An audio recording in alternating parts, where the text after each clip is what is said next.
오늘 보실 하나님의 말씀은 여호수아서 2장 1절부터 7절까지 말씀입니다. 여호수아 2장 1절부터 7절까지 말씀. 한 절씩 교독하겠습니다. 내 아들 여호수아가 십등에서 두 사람을 정탐꾼으로 보내게 이르되 가서 그 땅과 여리고를 엿보라 하매 그들이 가서 라합이라 하는 기생의 집에 들어가 거기서 유숙하더니 어떤 사람이 여리고 왕에게 말하여 이르되 보소서 이 밤에 이스라엘 자손 중에 몇 사람이 이 땅을 정탐하러 이리로 들어왔나이다. 여리고 왕이 라합에게 사람을 보내어 이르되 내게로 와서 내 집에 들어간 그 사람들을 끌어내라. 그들은 이 온 땅을 정탐하러 왔느니라. 그 여인이 그 두 사람을 이미 숨긴지라 이르되 과연 그 사람들이 내게 왔었으나 그들이 어디에서 왔는지 나는 알지 못하였고 그 사람들이 어두워 성문을 닫을 때쯤 되어 나갔으니 어디로 갔는지 내가 알지 못하나 급히 따라가라. 그리하면 그들을 따라잡으리라 하였으나 그가 이미 그들을 이끌고 지붕에 올라가서 그 지붕에 버려놓은 상들이 숨겼다. 듣겠습니다. 그 사람들은 유단 나루터까지 그들을 쫓아갔고 그들을 비쫓는 자들이 나가자 곧 성문을 닫았다. 아멘. 한 주간 동안 잘 지내셨습니까? 오늘은 헌신 예배가 있죠. 여러분들이 또 예배드리고 헌신 예배 참여해서 은혜받는 시간이었으면 좋겠습니다. 제가 오늘 설교의 제목이 내 계획대로 이루어지지 않으면 실패한 것인가 라는 제목을 잡았습니다. 그럼 어떻습니까? 내 계획대로 삶이 이루어지지 않으면 실패한 삶입니까? 아닌 것 같습니까? 네, 그렇게 믿고 싶죠. 세상은 그렇게 보지 않죠. 세상은 우리가 삶을 잘 살려면 계획을 세워야 된다고 이야기합니다. 그리고 그 계획대로 착착착 진행이 돼야 성공한 삶이라고 생각을 하죠. 계획에서 실패를 한다면 그 삶은 실패한 삶으로 낙인 찍힙니다. 그리고 우리도 살아가면서 우리의 계획이 잘못되었을 때 우리는 낙심하고 좌절을 하지요. 그리고 나는 안 되나 보다. 나는 실패와 좌절의 감정을 갖게 됩니다. 그런데 과연 우리가 내 계획이 실패한 것이 내 인생의 실패인가? 이건 한번 생각을 해보아야 되는 거예요. 결론적으로는 계획의 실패가 인생의 실패가 아니고요. 계획의 실패는 그냥 계획이 실패하는 겁니다. 그런데 우리가 계획이 실패했을 때 찾아오는 절망감, 그리고 막막함, 두려움, 이런 마음을 우리가 어떻게 극복해야 되느냐, 이건 또 별개의 문제입니다. 그러나 우리는 하나님을 믿는 사람이기 때문에 오늘 말씀을 통해서 우리의 계획이 실패했을 때 우리는 어떤 마음을 가지고 다시 일어나며 우리 힘을 얻어야 되는지를 살펴보려고 하는 겁니다. 오늘 보면 여호수아가 이제 가나안 땅 들어가기 전에 여리고성을 정탐하는 정탐꾼을 보냅니다. 이때 여호수아는 계획을 가지고 있었을 겁니다. 그래서 이 두 명의 정탐꾼을 보내서 이 여리고성과 그 땅을 엿보게 했지요. 이스라엘 백성들이 여리고 전투를 해야 되기 때문에 전투에서 중요한 것은 상대방의 정보입니다. 그러니까 상대방이 규모가 얼마나 되는지, 또 그들이 잘하는 것은 무엇인지, 또 어느 부분이 약한지, 이런 것들을 잘 알면 싸움에서 훨씬 더 유리하지. 아마 여호수아도 그런 생각을 하고 두 명의 정탐꾼을 보냈을 겁니다. 두 명의 정탐꾼을 보내서 이 정보를 수집하는 건 여호수아가 지금 하려고 하는 그 일의 중요성과도 또 관련이 있거든요.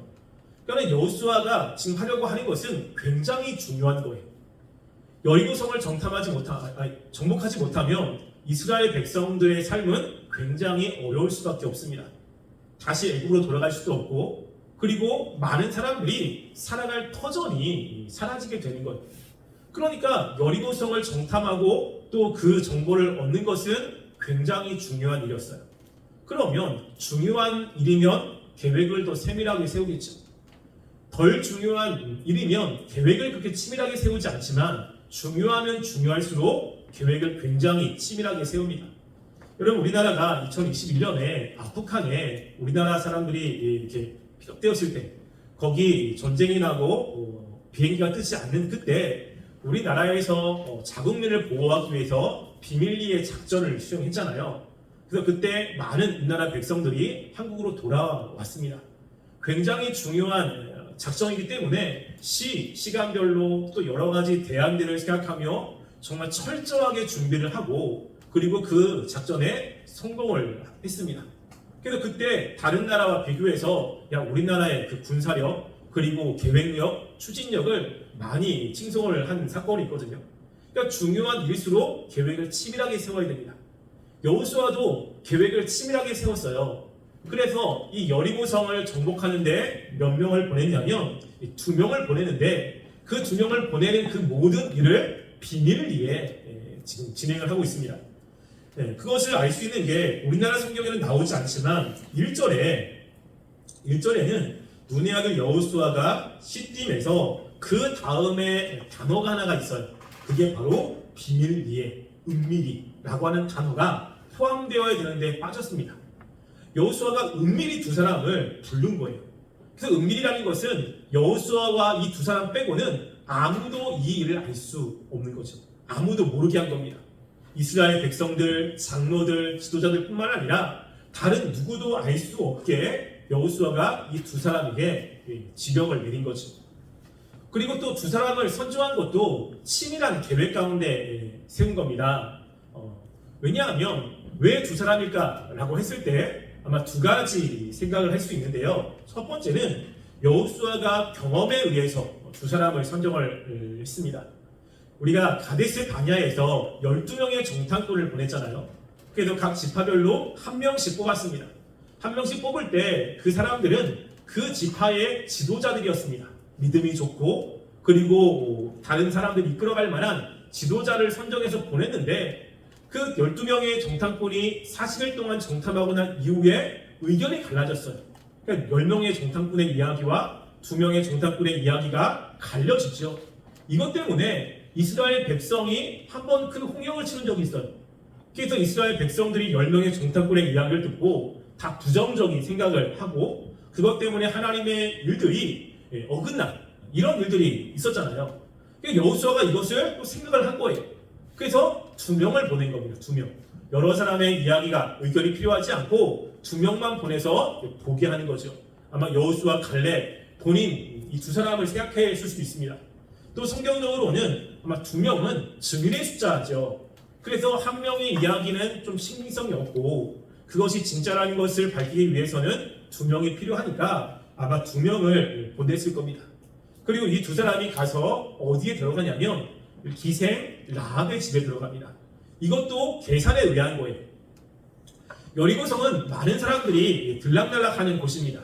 그때 사람들의 눈에 띄지 않는 곳에 가야 되는데, 사람들의 눈에 띄지 않는 곳은 지금 여기서 이야기하는 기생 라합의 집입니다.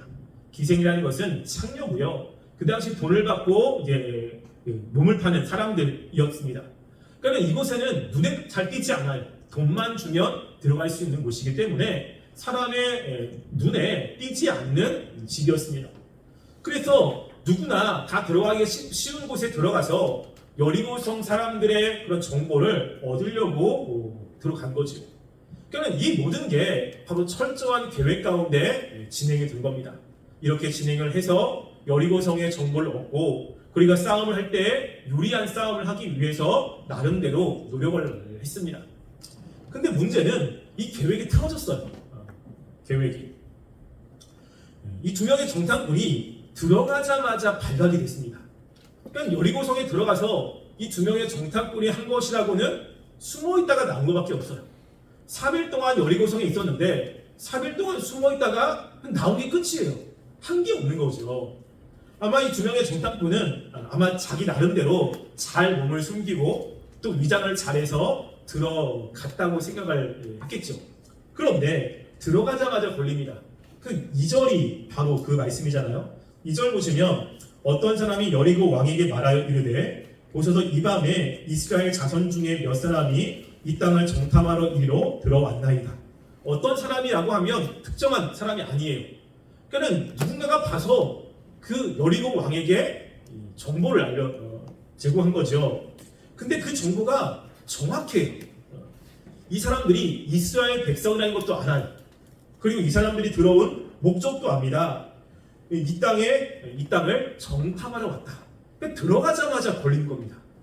그리고 이 두 사람이 자신들의 생각으로는 눈에 띄지 않는 기생 라합에 들어가서 그곳에서 자기들의 임무를 수행할 거라고 생각했는데 들어간 것도 알아요. 그래서 3절 보면 여리고 왕이 라합에게 사람을 보내요. 그러니까 이 사람이 들어간 것도 압니다. 라합에게 사람을 보내어 내 집에 들어간 사람을 이끌어내라. 그들은 이 땅을 정탐하러 온 사람들이다. 이렇게 이야기를 합니다. 그러니까 이들은 나름대로 계획을 세우고 조심조심 들어갔는데 들어가자마자 걸렸습니다. 이 정탐을 얼마나 어설프게 했으면 이렇게 걸렸겠어요? 이들은 위기 상황인 거죠. 계획이 모두가 틀어졌습니다. 그래서 이들은 미국에 빠졌고 만약에 잡히면 죽을 수도 있는 그런 상황입니다. 여러분, 우리도 우리의 삶에 이런 계획이 있잖아요. 계획을 세우고 계획대로 추진해 가는데 계획이 틀어진 일들이 많이 있을 겁니다. 아마 이 두 명의 정탐꾼은 하나님을 원망했을 수도 있어요. 이 여리고성을 정탐하고 정복하는 것은 하나님의 약속과 관련이 있어요. 하나님이 이 땅을 주시겠다고 약속했기 때문에 하나님의 일을 이루기 위해서 자신들이 고민하고 계획을 세워서 추진한 거면 하나님이 좀 도와주셔야 되지 않습니까? 그래서 이들이 이 여리고성 사람들에게 들키지 않게끔 하나님이 그들의 눈을 막아주시고, 그리고 이들이 실수해도 하나님께서 그게 실수가 되지 않도록 해주시면 너무나 감사하죠. 그리고 자신들이 여리고성의 정보를 잘 얻어가지고 이스라엘 백성들에게 전해주면 싸움도 굉장히 유리한 싸움이기 때문에 하나님의 뜻을 이루기가 굉장히 수월하지 않겠습니까? 그런데 그렇지 않은 거예요. 들어가자마자 걸린 거죠. 여러분, 그러면 하나님에 대한 원망이 들 수 있습니다. 여러분들이 열심히 기도하고 또 하나님께 간구해서 계획도 치밀하게 세웠는데 그 계획이 이루어지지 않았을 때 원망이 들 수 있죠. 그러니까 우리의 삶에는 이런 일들이 되게 많습니다. 요즘에 제가 이렇게 설교를 듣거나 유튜브에서 이시선 씨에 대한 이야기를 이렇게 조금 들었어요. 이시선 씨 알지요? 지선아 사랑해라고 하는 책을 쓴, 그래서 한 20년 전인가요? 그때 교통사고가 나가지고 전신에 몸의 55%가 화상을 입어서, 화상도 3도 화상을 입어가지고 굉장히 좀 안타깝게 했던 그러한 사건이 있었습니다. 그래서 대학교 4학년인데 공부도 잘했고 얼굴도 굉장히 예쁜데 그 이후로 굉장히 힘든 삶을 살았죠. 그래서 이 이시선 씨가 그 당시에 자신의 이야기를 하는데 자신의 계획이 있는 거예요. 좋은 대학교에 나와서 좋은 직장에 취직하고 그리고 좋은 사람과 결혼해서 행복하게 사는 게 이 사람의 꿈이었습니다. 굉장히 소소하죠. 그런데 갑자기 사고가 일어난 거예요. 자기 오빠와 함께 차를 타고 가는데 아무런 실수도 없습니다. 그냥 신호가 빨간불이어가지고 대기하고 있는데 음주운전을 한 사람이 뒤에서 박은 거예요. 그러니까 뒤에서 충돌을 일으켰고 그것 때문에 차가 이제 화재가 난 거죠. 그래서 그 화재 때문에 이선 씨가 이제 그 화상을 입게 된 거거든요. 자신이 잘못한 것이 아무것도 없습니다. 그 다음에 인생이 완전히 꼬이기 시작한 거죠. 자신의 모든 계획은 다 숲으로 돌아갔고 이제 어떤 것도 할 수 없는 그러한 상태에 빠진 것입니다.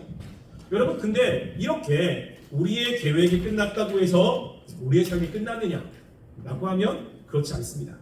여러분, 요즘에 이시선 씨의 삶을 여러분 좀 들은 적이 있어요? 삶에 대한 소식을 들은 적이 있습니까? 별로 없죠. 20년 내에 이시선 씨가요 미국에 가서 정말로 유명한 곳에서 석사를 받았고요. 그리고 얼마 전까지 한동대에서 교수 생활하다가 지금 이화여대 교수가 됐습니다. 그래서 꿈이 많은 사람들에게 희망을 전하고 싶다라고 해서 정말로 많은 사람들에게 희망을 전하는 희망 전도사가 됐어요. 인생이 끝난 게 아니죠. 우리가 계획이 틀어지면 자포자기합니다. 난 이제 안 돼. 내 인생은 끝났어. 난 어떻게 하지? 라고 하는 절망에 빠질 수 있습니다. 그런데 그렇지 않다는 거예요. 지금 여기 두 명의 정탐꾼과 이스라엘 백성들을 한번 생각해 보세요. 두 명의 정탐꾼은 적진에 들어갔습니다. 적진의 한복판에 들어간 거예요. 적진에게 들켰습니다. 그러면 이 두 사람은 당연히 죽을 수밖에 없어요. 근데 죽었습니까? 안 죽었습니까? 안 죽었어요. 이 두 사람이 다시 이스라엘 백성의 진영으로 돌아갔습니다. 여호수아와 이스라엘 백성도 여리고성을 정복하려고 이 계획을 세웠는데 계획이 틀어졌습니다. 그렇다고 해서 여리고성 정복이 실패했나요? 그렇지 않습니다. 이 뒤에 보면 여리고성을 정복을 해요. 그런데 지금 여호수아가 세운 계획이 틀어진 거지 그 모든 인생이 끝난 게 아니에요. 우리가 이것을 생각할 필요가 있습니다. 여러분이 세운 계획들이 틀어지고 계획들이 안 됐을 때 인생이 끝난 게 아니라 그 계획이 틀어진 거예요. 또 다른 계획을 세우고 또 다른 길로 갈 수 있습니다. 그런데 믿는 사람들은 이럴 때 어떻게 해야 되느냐? 어떤 마음을 가져야 되느냐? 믿는 사람들은요, 우리가 계획이 실패했을 때 하나님의 뜻이 있음을 믿으셔야 돼요. 하나님의 다른 뜻이 분명히 있습니다. 오늘 말씀에도 그것을 우리가 볼 수 있는데요. 자, 두 명의 정탐꾼이 들어가자마자 발각이 돼서 정보를 얻을 수가 없는 거죠. 그런데 하나님의 다른 계획을 우리가 볼 수 있어요.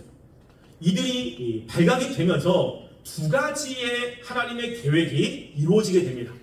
여호수아의 계획은 실패했지만 이 이후로 하나님이 하시려던 계획이 그 다음부터 펼쳐지는 거예요. 만약에 두 명의 정탐꾼이 발각이 되지 않았다면 하나님의 계획이 이루어지지 않습니다. 그런데 두 명의 정탐꾼이 발각이 되면서 하나님의 다른 계획들이 이루어지게 되는데 첫 번째 계획은 뭐냐면요, 여리고성 사람들의 심리 상태를 알게 됐어요. 그러니까 이 라합이라는 사람이 이 두 명의 정탐꾼을 숨겨줬습니다. 그리고 나서 라합과 이야기를 하는데 그 이야기하는 내용 중에 하나가 무엇이냐면요, 9절부터 11절 말씀에 나와 있어요. 9절부터 11절 말씀, 라합이 두 명의 정탐꾼에게 이야기하는 거예요. 보시면 9절 보시면, 여호와께서 이 땅을 너에게 주신 줄을 내가 아노라. 우리가 너희를 심히 두려워하고 이 땅 주민들이 다 너희 앞에서 단단히 녹나니 이는 너희가 애굽에서 나올 때에 여호와께서 너희 앞에서 홍해물을 마르게 하신 일과 너희가 요단 저쪽에 있는 아모리 사람의 두 왕 시온과 옥에게 행한 일, 곧 그들을 전멸시킨 일을 우리가 들었음이니라. 우리가 듣자 곧 마음이 녹았고 너희를 말미암아 사람이 정신을 잃었나니 너희 하나님 여호와는 위로는 하늘에서도 아래로는 땅에서도 하나님이시니라 라고 합니다. 지금 라합이 뭘 이야기하죠? 너희 때문에 여리고성 사람들이 다 두려워하고 있다. 그들의 마음이 녹아있다. 이 정보를 들은 거예요. 여러분, 전투에서 중요한 건 사기거든요. 물론 전투할 때 전략과 전술도 되게 중요합니다. 근데 전략과 전술을 시행할 때 사기가 충천해야 그를 잘 수행할 수 있지, 사기가 떨어지면 그건 지는 거거든요. 근데 벌써 여리고성 사람들은 이스라엘 백성들이 그동안 해왔던 것을 들으면서 사기가 떨어졌어요. 이스라엘 백성 안에 있는 하나님에 대한 두려움이 생겼다는 거죠. 이거를 두 명이 들은 거예요. 단지 여리고성에 사람들의 전략과 전술, 또 그들이 얼마나 많으냐라는 것보다 더 중요한 정보를 얻게 됐습니다. 하나님이 이걸 알려주시는 거죠. 이걸 들으면서 역시 하나님이 위대하시구나. 하나님이 하신 것을 이 사람들이 듣고 모두가 다 이렇게 두려워하는구나 라는 생각을 했겠죠. 두 번째는 하나님의 계획 두 번째가 있습니다. 그 두 번째는 바로 라합을 구원하시려고 하는 거예요. 여러분, 하나님은 믿는 사람들을 구원하시잖아요. 하나님의 계획 가운데 이 가나안 땅에 들어가 있는 모든 사람은 남녀노소를 막론하고 다 멸망시켜야 돼요. 다름이. 그래서 여리고성에 들어갈 때 하나님이 그곳에 있는 모든 것들을 다 전멸시키라고 이야기했습니다. 근데 그 여리고성 안에 누가 있냐면 하나님을 믿는 라합이 있었어요. 만약에 두 명의 정탐꾼이 들어가서 발각이 되지 않으면 라합의 신앙을 들을 수가 없었습니다. 그럼 라합이 이 신앙을 두 명의 정탐꾼이 들어가서 발각이 됐기 때문에 들을 수 있는 거잖아요. 그래서 하나님이 이 라합을 구원하고자 한 거예요. 다 죽는데 하나님께서 이 라합이 하나님을 믿는 것을 알고 그들을 구원하게 하시기 위해서 두 명의 정탐꾼이 그 라합의 집에 들어가고 그곳에서 발각이 되고 라합에게 은혜를 받게 하시는 것입니다. 하나님의 계획이 있습니다. 우리가 이것을 믿어야 돼요. 우리의 계획이 실패했을 때 하나님이 우리를 향한 다른 계획이 있습니다. 하나님이 원하시는 다른 길로 인도하시려고 하는 하나님의 뜻이 있음을 우리는 믿어야 돼요. 근데 우리가 성경에 이런 말씀도 있잖아요.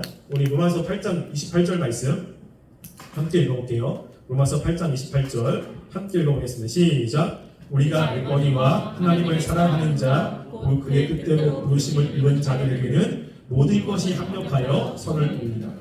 우리가 알거니와 하나님을 사랑하는 자, 믿는 사람들이 하나님을 사랑하는 자는 그의 뜻대로 부르심을 입은 자들, 하나님의 선택된 사람들이죠. 그런 사람들은 모든 것이 협력하여 선을 이룬다.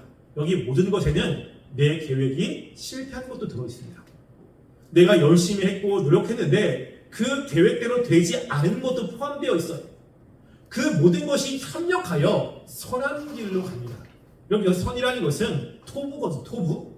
여러분, 토부라는 뜻은 좋다, 선하다, 아름답다는 뜻인데 내가 볼 때 선한 게 아니라 토부는 창세기 1장에 나오잖아요. 하나님이 계획하신 대로 되었을 때 하나님이 보시기에 심히 좋았더라. 좋았다라는 게 토부예요.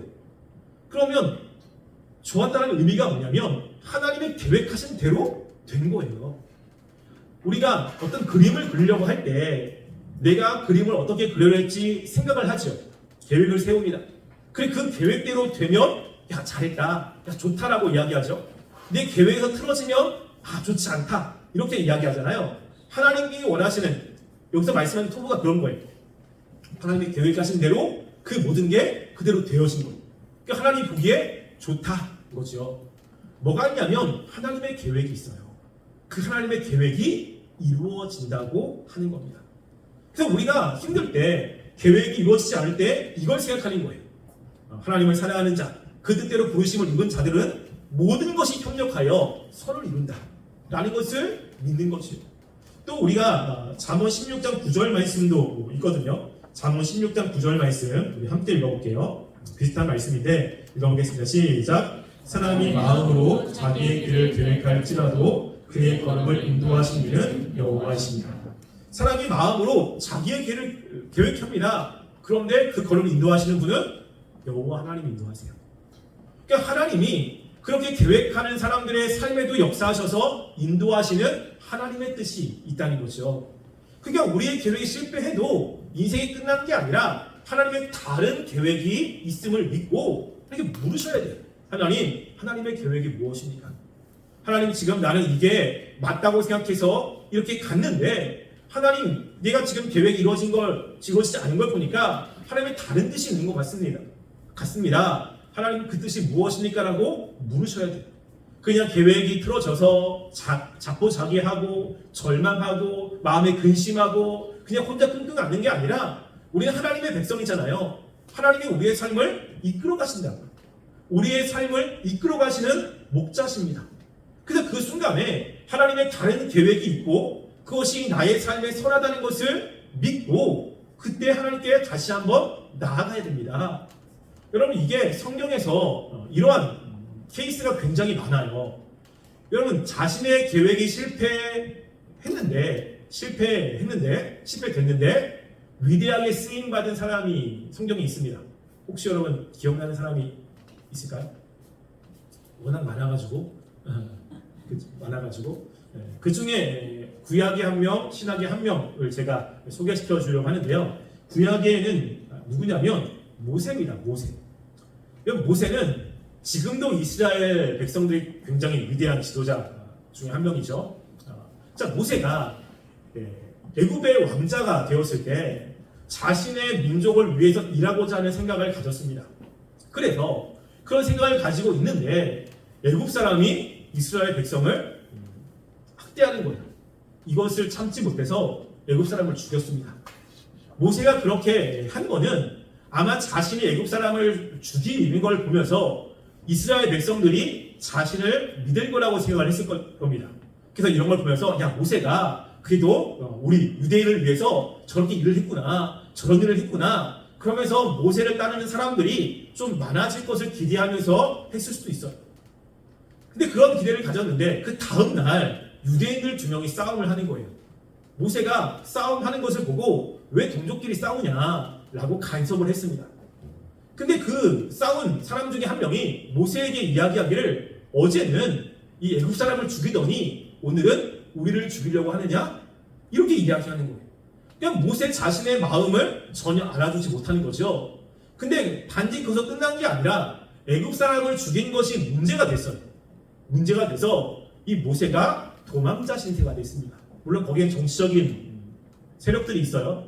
여러 가지 관계가 있습니다. 그러니까는 모세가 도망자 신세가 되어서 왕자의 지위도 잃고 아무것도 할 수 없는 사람이 된 겁니다. 얼마나 동안요? 40년 동안. 모세는 계획이 있었어요. 자신이 왕자로 있을 때, 힘이 있을 때, 능력이 있을 때 이스라엘 백성들을 출애굽시키고 하나님의 그 뜻을 이루려고 하는 계획이 있었습니다. 그런데 그 계획이 틀어져 버린 거죠. 한 번의 실수로 모세는 도망자 신세가 되었고 이제 이스라엘 백성들을 이끄는 어떠한 힘도 없어졌습니다. 그래서 모세가 할 수 있는 것이라고는 양을 치는 것밖에 없었죠. 여러분, 근데 그 다음에 하나님의 계획이 있었어요, 없었어요? 있었어요. 40년 후에 모세를 부른 겁니다. 모세를 불러서 모세에게 내가 너를 통해서 이스라엘 백성들을 출애굽시킬 것이다, 내 뜻을 이룰 것이다 라고 이야기를 한 거죠. 그럼 모세가 생각할 때는 어이가 없었을 거예요. 왜? 나이가 80이 됐고 자기는 능력이 없어요. 왕자였을 때는 힘이 있고 그리고 무엇인가 세력, 자기를 따르는 이런 능력이 있는데 지금은 저 광야에서 40년 동안 있었기 때문에 자기를 아는 사람도 없고 벌써 자기는 힘이 빠졌고 그리고 자기가 움직일 수 있는 군대도 없고 근데 어떻게 이스라엘 백성을 출애굽시킬 수 있습니까? 모세는 굉장히 어이가 없었을 겁니다. 근데 하나님은 그 모세를 사용하시잖아요. 여러분, 여기서 하나님이 모세의 계획을 틀어지게 만든 목적이 무엇일까요? 왜 모세가 하려고 했을 때 안 되게 만들고 40년 후에 다시 모세를 부르신 하나님의 뜻이 무엇일까요? 무엇 때문에 그랬겠습니까? 그거는요, 모세를 위대하게 만들려고 하는 거예요. 어떻게 보면 좀 아이러니하죠. 왜냐하면 출애굽은 누가 시키는 거냐면 하나님이 시키는 거예요. 모세의 능력으로는 불가능합니다. 하나님이 하실 때 모세가 해야 되는 건 뭐냐면 하나님의 말씀에 순종하는 것이고 이스라엘 백성들을 이끌고 가야 되는 거예요. 그때 모세에게 필요한 것은 뭐냐면요, 이겁니다. 민수기 12장 3절. 하나님의 모세를 굉장히 칭찬하시면서 했던 말씀인데 민수기 12장 3절 말씀 함께 볼게요. 함께 읽어보겠습니다. 시작. 이 사람 모세는 온유함이 지면의 모든 사람보다 더하더라. 하나님이 모세를 칭찬한 게 어떤 거죠? 온유함이에요. 온유함. 온유함이 지면의 모든 사람보다 승하다. 그럼 하나님이 모세를 온유하게 만든 겁니다. 그럼 지도자에게 온유함은 굉장히 중요하거든요. 자, 한번 생각해 보세요. 이런 거예요. 이스라엘 백성들은 노예 생활을 했습니다. 한 번도 주도적으로 자신의 삶을 이끌어 본 적이 없어요. 광야에서 이제 하나님 말씀에 순종하는데 자꾸만 어려움이 찾아오는 거죠. 주도적인 사람이라면 그 어려움을 자신의 힘으로 극복하려고 하지만 이스라엘 백성은 주는 것만 먹고 시키는 것만 한 민족입니다. 그럼 어려움이 있을 때 어떻게 반응하겠어요? 원망하는 거예요. 원망하고 불평하고 해결해달라. 자꾸만 이렇게 불평하는 거죠. 여러분, 그때 모세의 힘으로 그 일을 했다면 모세가 혈기왕성한 상태로 이스라엘 백성의 이야기를 들었다면 처음에는 야, 나만 믿어, 내가 해결해 줄게 라고 할 수 있죠. 근데 그 운명이 2번이 되고 3번이 되고 4번이 되는 거예요. 여러분, 그러면 어떤 마음이 듭니까? 짜증이 나기 시작하죠. 짜증. 너희들을 위해서 하는데 왜 자꾸 원망하냐. 그러면서 이스라엘 백성들을 뭐라고 하고 다그치고 그들을 잘라버리고 그리고 그들과 다른 길을 갈 수도 있고 이런 마음을 들 수 있거든요. 근데 모세가 40년 동안 온유한 마음이 된 거예요. 여러분, 온유하다는 뜻은 어떤 의미냐면 야생마를 길들이라는 뜻이거든요. 야생마가 야생에서 살았어요. 자기 마음대로 하는 거죠. 근데 기수가 그 말을 타려고 그래요. 기수가 말을 타려면 야생에서 살았던 말이 기수가 타면 이 말이 기수의 말을 잘 들어요, 안 들어요? 안 듣죠. 싫은 거예요. 오른쪽으로 가라고 그래도 안 가고 자기 마음대로 갑니다. 그러면 이 말이 기수의 원하는 대로 움직이지 않습니다. 근데 그런 말을 길들여서 기수가 원하는 대로 움직이게 한다는 것이 온유함이에요. 여러분, 사람들이 불평할 때 짜증납니다. 성질나죠. 그리고 자꾸만 도움을 주는데 그 도움에 감사함도 모르고 자꾸만 이거 해달라 저거 해달라 그러면 우리 안에서 성질이 나죠. 성질이. 그런데 온유함은 뭐냐면 그런 성질을 제어하는 거예요. 제어하는 거. 짜증을 제어해서 그들에게 좋은 말로 하는 겁니다. 이스라엘 백성들이 계속 불평을 합니다. 모세가 왜 화가 안 났겠습니까? 근데 절제하고 하나님께 가서 물어보고 하나님의 말씀을 또 자기를 힘들게 만드는 백성들에게 또 전하는 거예요. 이게 어떻게 그렇게 할 수 있냐면 온유해야 할 수 있습니다. 하나님이 모세에게 원하는 건 모세의 능력이 아니었어요. 모세의 자신감도 아니고 모세가 할 수 있는 어떠한 것도 아니라 하나님이 모세에게 원하는 것들은 온유함이었습니다. 일은 하나님이 하실 거고 모세는 하나님의 마음을 깨닫고 이스라엘 백성들을 품고 가는 겁니다. 원망했을 때 그들을 받아주고 그들을 버리지 않고 끝끝내 하나님의 마음으로 그들을 이끌어가는 거, 이게 하나님이 모세에게 원하는 거예요. 그럼 지도자도 마찬가지거든요. 그럼 목사들에게 필요한 것이 하나요. 이런 거거든요. 목사들에게도 말씀을 전하는 거 뭐 이런 것도 중요하지만 여러분들이 상담을 이렇게 하잖아요. 제가 그럼 상담을 하면 대부분 똑같은 이야기를 합니다. 그거 아세요? 똑같은 이야기를 비슷한 이야기를 해요. 다 힘들고 다 어렵죠. 이게 한 달 전에 들어도 비슷한 이야기, 또 지금 들어도 똑같은 이야기, 또 아마 한 달 후에 들어도 똑같은 이야기를 할 겁니다. 좋은 이야기는 안 해요. 다 목사님 힘듭니다. 일이 잘 안 풀립니다. 괴롭습니다. 그러면 이야기하죠. 하나님을 기도합시다. 그리고 하나님을 믿읍시다. 하나님이 하시는 일이 분명 있을 겁니다. 그럼 저는 똑같은 이야기를 수십 번 합니다. 똑같은 이야기. 그 이야기를 들을 때 전 생각이 나죠. 지난번에 했던 이야기인데, 지난번에 똑같이 이렇게 불평했는데, 그리고 지난번에 똑같이 내가 얘기해줬는데 왜 지난번에 했을 때 알았다고 했는데 또 그러지? 그럼 그때 짜증이 나면 제가 그렇게 와가지고 이야기할 때 지난번에 얘기했잖아. 뭐 했어? 아니 지난번에 했는데 왜 또 와가지고 그래? 여러분 이러면 여러분과의 저와의 관계가 어떻겠습니까? 별로 안 좋죠. 그럴 때 온유한 마음으로 저희 오늘 온유함을 위해서 기도해 주세요. 온유한 마음으로 받아주는 거예요. 또 힘들겠구나. 또 고민되겠구나. 그렇지. 맞아 힘들어. 근데 우리 같이 또 하나님께 기도하자. 또 하나님께 의지하자. 또 같이 또 받아주는 거예요. 똑같은 이야기를 그 다음에 또 해요. 그러면 처음 듣는 것처럼 다 아는데 또 들어요. 여러분 그래서 저는 여러분들이 저한테 이야기를 하잖아요. 근데 제가 웬만해서는 들은 얘기를 지난번에 얘기했어 얘기 안 합니다. 지난번 한 얘기도 처음 듣는 것처럼 들어줘요. 처음 듣는 것처럼. 그래서 그래 그렇구나 그렇지. 온유한 마음으로. 왜? 여러분 그렇게 얘기하는 사람의 마음은 힘들어서 얘기하는 거잖아요. 그 마음을 받아줘야지. 이게 리더의 되게 중요한 덕목이라고 생각하거든요. 모세가 그러는 거예요. 하나님이 모세에게 원한 게 그런 모습인 거예요. 나머지는 하나님이 하실 겁니다. 모세는 하나님의 사람으로서 이스라엘 백성들을 품어주고 그들을 위로해주고 그들을 이끌어가는 그런 리더가 돼야 되는 거거든요.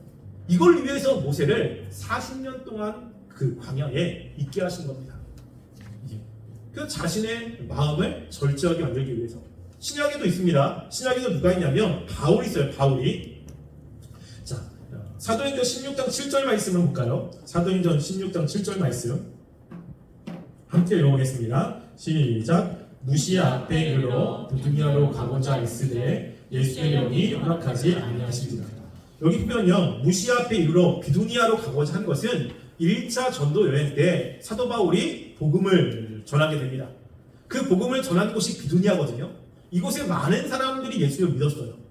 그래서 2차 전도 여행 때는 사도 바울이 1차 전도 여행 때 많은 사람들이 복음을 들었던 그곳에서 다시 복음을 전하려고 계획을 세웠습니다. 그래도 한번 가봤으니까 어떤 지역인지도 알고 산 특징도 알고 어떻게 해야 될지도 계획을 세우는 거예요. 그런데 비두니아로 가고자 했는데 예수의 영이 허락지 않습니다. 계획이 다 틀어지는 거예요. 자기는 주님을 위해서 이전에 성공했던 곳에 가서 이제 더 계획을 잘 세워가지고 이제 복음을 전하려고 했는데 자꾸만 계획대로 이루어지지 않는 거예요. 자꾸만 다른 곳으로 이제 허락하는 거죠. 이렇게 하나님께서 허락하신 이유는 사도 바울이 아시아가 아니라 유럽으로 복음을 전하기를 원하셨기 때문입니다. 하나님의 그 계획을 틀으신 것은 하나님의 다른 계획이 있던 거예요. 그래서 사도 바울이 유럽에 가서 복음을 전하고 또 유럽에서 또 로마까지도 가게 되는 일이 생기게 된 거죠. 이거는 하나님이 이렇게 하시는 거예요. 여러분, 우리가 우리의 계획이 틀어졌을 때 우리는 좌절하고 낙심할 수 있지만 하나님의 계획이 따로 있습니다. 이거를 믿어야 되는 거예요. 그래서 하나님께 기도하고 하나님의 뜻이 무엇입니까? 물어야 되는 거죠. 그렇지 않고 그냥 좌절하고 낙심만 하면 우리 삶이 너무 힘들어집니다. 믿음의 사람들은 그렇게 하면 안 됩니다. 하나님은 우리의 삶에 다른 계획이 있고 다른 뜻이 있습니다. 그 다른 뜻이 우리에게 훨씬 더 중요하고 우리에게 더 필요한 것일 수 있는 거죠. 그래서 여러분들이 계획이 틀어졌을 때 좌절하거나 낙심하지 마세요. 계획이 틀어진 것은 계획이 틀어진 거예요. 우리의 인생이 끝난 게 아닙니다. 하나님은 우리의 인생에 다른 계획이 있고 다른 뜻이 있어서 하나님의 뜻대로 우리를 인도하실 겁니다. 그럼 그 순간에 그 하나님의 뜻을 믿고 하나님께 기도하는 거죠. 하나님께 묻는 겁니다. 하나님, 다음에 내가 뭘 해야 됩니까? 다음에 나는 어떻게 해야 됩니까? 이것을 통해서 하나님이 하시려고 하는 하나님의 뜻은 과연 무엇입니까? 하나님께 질문하고 기도하면서 하나님의 인도하심을 구하는 삶이 믿음의 사람들이. 그래서 여러분들이 이런 일이 있을 때 이렇게 주님께 물었으면 좋겠어요. 여호수아도 자신의 계획이 틀어졌지만 결국에는 여리고성을 점령했고 하나님의 약속의 땅인 가나안 땅에 들어갔고 하나님의 일을 이뤘잖아요. 하나님이 우리를 향한 계획이 있음을 믿으십니까? 그럼 그것을 의도적으로 생각하세요. 의도적으로. 그래서 여러분들이 이렇게 하나님의 계획을 믿고 하나님을 신뢰하면서 하나님의 원하시는 삶을 살아가는 하나님의 백성들이 되기를 주님의 이름으로 간절히 소원합니다. 기도하겠습니다. 우리가 이 시간 말씀을 생각하며 기도했으면 좋겠습니다. 우리의 계획이 틀어졌을 때 우리는 좌절하고 낙심할 수 있지만 하나님의 다른 뜻이 있음을 믿고 다시 일어나기를 소망합니다. 하나님, 계획이 틀어져서 마음이 힘들고 어찌해야 될지 모르는 마음이 있지만 그럼에도 불구하고 하나님의 계획이 있음을 믿고 다시 한번 일어나기를 원합니다. 하나님의 다른 계획이 무엇인지 알려주시고 하나님의 선하기를 인도하셔서 우리의 삶이 더욱더 복된 삶, 더욱더 온전한 삶, 더욱더 하나님이 보시기에 아름다운 삶이 될 수 있도록 우리의 삶을 주님 붙잡아 주시고 인도해달라고, 우리의 믿음을 허락해달라고 우리 함께 기도하겠습니다. 사랑하는 우리가 이 시간 주 앞에 기도합니다. 성령 하나님, 우리가 정말 우리의 계획들을 세우며 그 계획들을 이루기 위해서 늘 노력하며 애쓰고 있지만 때로는 우리의 계획이 이루어지지 않을 때가 있습니다. 하나님, 그것 때문에 우리 때로는 힘들고 때로는 마음이 괴롭고 하나님, 우리의 삶이 끝난 것처럼 느껴지지만 전능하신 하나님께서 그 이후에 하나님의 계획이 있습니다. 우리를 향한 하나님의 뜻이 분명히 있습니다. 우리가 그것을 분명히 인식하며 살 수 있도록 도와주시옵소서. 성경 안에 있는 많은 사람들도 자신의 계획이 틀어졌지만 하나님의 계획으로 그들의 삶이 더욱더 빛나며 더욱더 온전한 모습으로 나아가는 것을 보게 됩니다. 하나님, 정말 우리가 이렇게 하나님의 계획을 믿고 다시 한번 일어나게 하시고 정말 주님을 따라가며 살아가는 삶이 되게 주님 역사해 주시옵소서. 우리는 연약하고 힘들지만 하나님께서 우리에게 힘을 주시고 믿음을 주시고 간섭하여 주시옵소서. 아버지, 도와주시기 바랍니다. 함께해 주시옵소서. 사랑하는 하나님, 우리가 온전히 하나님을 믿고 하나님을 신뢰하며 나가길 원합니다.